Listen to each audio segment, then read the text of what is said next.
talking about applications, how we serve policies, use cases.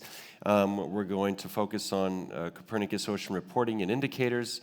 We're going to do so from Mercator, also at Eurostat, and who does the links with the WMO, sorry, and the WOA. Karina Schuckmann, thank you very much. Karina, there she is. Very, very good. Sorry, I took off my glasses. Yes, thank you very much. I know you just got here. Welcome. Good to see you again, Karina, and you have the floor. Yeah, thank you very much. So, yes, I would like to bring information on where we stand with respect to the Copernicus reporting and the indicators. Okay, so first to give a bit of overview that this information, like the indicators, but also the scientific knowledge we put together, all together in the Copernicus Ocean State Report, they're taken also to support different activities in terms of to give information on the changes in the ocean, not only, let's say, in the long-term or hindcast aspect, but also with adding access to the more real-time information, such as, for example, done at Mercator on the latest bulletins, and then also on the different indicators for the visualization tools and also explainers. And then we have at the Heart Center also the Ocean State Report, the summaries for policymakers, and a lot of activities with briefing and press and outreach activities in order to ensure that we deliver and transfer this knowledge to a wide range of audiences. So for the Ocean State Report, so I think almost everybody of you knows about this activity. So it's something we have started now, and we will have in about 10 years, not about 10 years ago, so we will reach this year the 10th anniversary. And so the next one will be published, the number 10, in September this year. And so it gives insight into, scientific insight into informing, creating public awareness on the different dimensions on the ocean. So the blue, the physical space, the green, so we're on biogeochemistry and biodiversity, and sorry, also on the white ocean with respect to changes on sea ice, for example. So, as mentioned already, is that we have a successful cycle, but it's supported by so many of you, and which is a core center that all the authors help in order to establish and to maintain this activity together, and reaching us with the first report published in 2016 up to now to our anniversary. And we have already started number 11.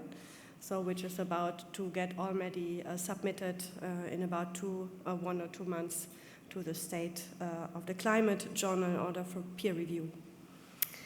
So what we also take up in the summary for policymakers, of each Ocean State Report is get also a linkage to a suite of indicators, of some key and core indicators, which are linked to the indicator framework, and where we have the opportunity to work together with many of producers to help us to give us a more up-to-date information on these different key indicators, not only at global scale, but also reaching down to more regional levels, and so that we ensure that we continue to inform on these indicators policy, but also a wider range of audiences. Then we have the opportunity to host another activity I would like to inform, and which is a pre-publication each year. It's part of Chapter 1 of the Copernicus Ocean State Report since last year, and it's published each year on the World Ocean Day, so yesterday was published, giving information which is based already on published peer-reviewed or reporting activities on 5 different topics in order to bring together different dimensions on the ocean for a more comprehensive picture on what is happening in the ocean, in particular with specific facts and specific numbers on the ocean state, where so a lot of our information goes also in, but also on protection efforts, opportunities for humanity, societal harms, and human pressures. We have also started with a new activity in Chapter 1. This we have started also last year. So it's a concept of so-called ocean narratives, where we also try to put together different dimensions. So the dimension of environment, economy, and society, and then to show this in data. And if there's any reasoning or connection between the different data sets, we strictly rely on peer-reviewed literature so that we ensure that the messaging we provide, which is a messaging dedicated more for at policy level, will be completely based on evidence. So, for example, we have used the policy concept here of the so-called triple planetary crisis, which has been proclaimed by UNEP. And we have worked on this, show this in data, and then tell the story around, which is based on scientific literature to come up with strong messages, which really have been also taken up in many policy speeches. And so this is another way on how we can highlight all the baseline we have developed with the indicators, and all these indicators are based on section in the Ocean State Report to create this line and to further support the dissemination of the information. These are some examples from the last report. This is, for example, on the ocean extremes, where we could observe the reckoned marine heat wave, which marked the year 23-24. And as you know, with all the news on with high probability arriving El Niño, there will be further opportunities to report on the changes in the ocean with respect to ocean extremes. Then there are also marine ecosystem change with warming sea levels with respect on the topic of invasive species, which are known to disrupt marine biodiversity and coastal economies in different areas. So depending where they occur, and they're mostly linked to the warming of the ocean. And so there had been specific 2 studies which provide information in the Mediterranean Sea. Here, for example, on the Atlantic blue crab, which was dedicated to the clam population and occurred in the Po River Delta, and another is on the so-called bearded fireworms, which occurred in Sicily and had never been observed before and disrupt really also traditional fisheries and a lot of problems. Then I would like to briefly come also on the topic on the indicators, so which is, as you know, tightly linked.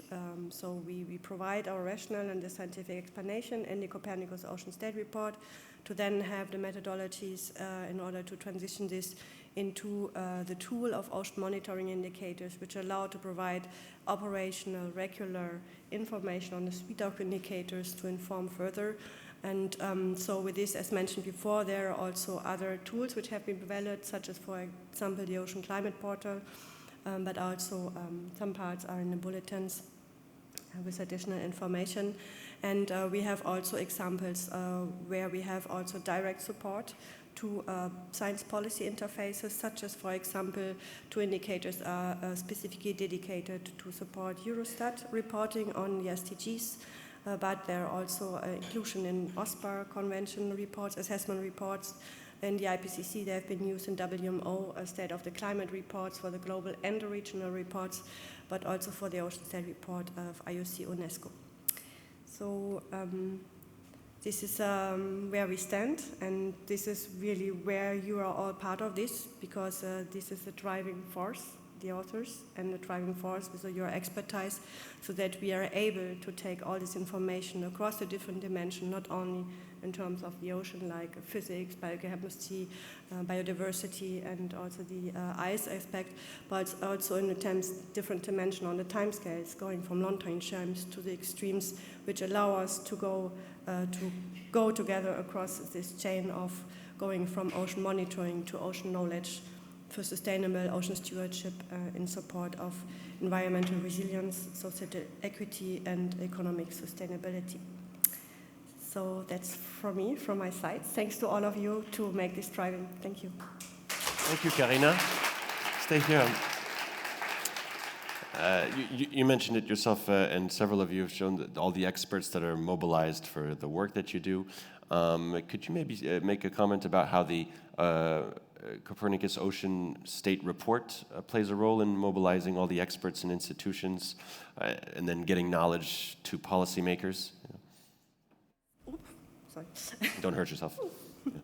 Yeah. Now, yes, as I said, so it's really the core of this activity. So each year we have 100 or sometimes even 150 experts which are contributing to this report from different institutions, mostly in Europe, but also we have more and more which are coming abroad. For example, for State Report 11 for next year, we have also contributions from the Pacific Island, for example, from the States, and almost from each country.